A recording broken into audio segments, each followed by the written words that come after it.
Hi everyone, I am Muhammad and today I'm going to talk about cell membrane structure and its function. First of all, we have to know that all living cells have cell membrane, whether it is a prokaryotic cell or a eukaryotic cell. Some background information: in 1935, Davison and Danelli proposed a sandwich model in which phospholipid bilayer lies between the two layers of globular protein, while in 1972, Singer and Nicholson proposed that the membrane is a mosaic protein dispersed within the bilayer, and it has only the hydrophilic regions exposed to the water. This fluid mosaic model is still valid till date. We will talk about the mosaic model in detail later. After that, if you notice, each cell has a bilayer of phospholipids, and this phospholipid bilayer is made up of monomers which are called as phospholipids. These phospholipids have two main regions, which is head and tail. Head is a hydrophilic while the tail is a hydrophobic. Let's talk more about these. What do they mean? Head, which is hydrophilic, it is called as the polar head so that it can easily be attracted towards the water, while the tail is a non-polar which stays away from water. Now it's the time to take the real life example. You must have the cotton buds, so take that cotton buds and try to make the phospholipid bilayer that will look like this. It is something that has been created from the real life, like spaghettis, cotton sticks, and some beads, and they have been taken to design a real life model for the cell membrane. And let's go into the details of the cell membrane. So here is the detailed structure of the cell membrane. Remember, we discussed that each cell membrane is a phospholipid bilayer, where each layer has phospholipid molecules as the basic unit. Phospholipid has two parts: polar head and non-polar tail. Polar head is a hydrophilic, which means that the phosphate heads are water loving, so that's why they orient towards outside of the cell and towards the inside of the cell. While on the other hand, the non-polar tail is hydrophobic, and phobic is the same word that we say as the phobia. Phobia is like you are afraid of something, and that's why we say that the fatty acid tails are water fearing.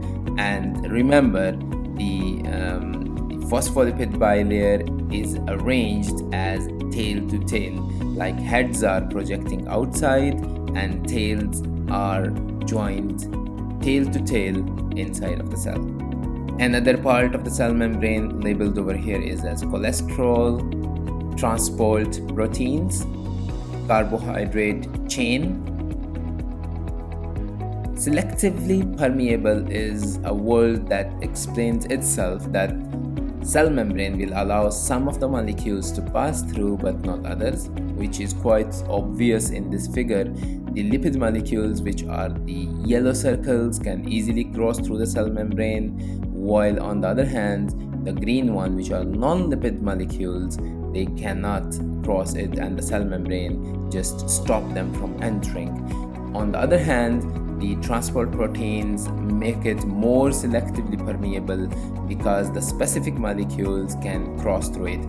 Remember, always this movement is along the concentration gradient, like the molecules will move from their higher concentration to the lower concentration. So in conclusion, functions of the cell membrane are: it's a barrier that separates a cell from the external environment. It forms a boundary between inside and outside of the cell. In this way, it helps in maintaining homeostasis within the cell, where the word homeostasis means maintaining the cellular conditions in a tolerable range with respect to changes in the external environment. The last but not least, that it is selectively permeable. We have explained it already in detail.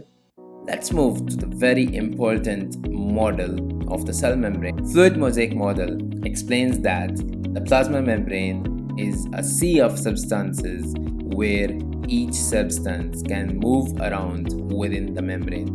Plasma membrane has three main types of proteins, which are receptor protein, interior protein, and the last one are transport proteins.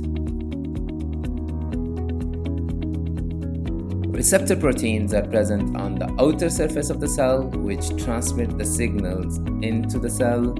Interior proteins are very important to give support to the cell by the help of cytoskeleton. And the most important are the transport protein, which are spanned, or you can say which are present throughout the cell membrane, and they act as the channels which are very important for the selective permeability. That's all as a summary for the three types of protein. You can pause and read.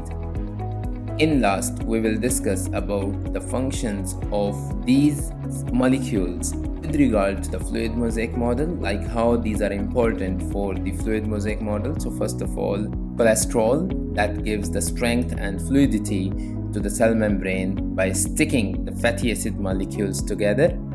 Proteins, they help the materials to pass through the membrane, and also they are part of the cytoskeleton and they play an important role in cell signaling. The last one, carbohydrates, which are very important to differentiate between one cell type from another cell. So they also play a role in cell signaling. Thanks a lot for watching. Please make sure to like, subscribe, and turn the notifications on to stay updated. See you again. Bye.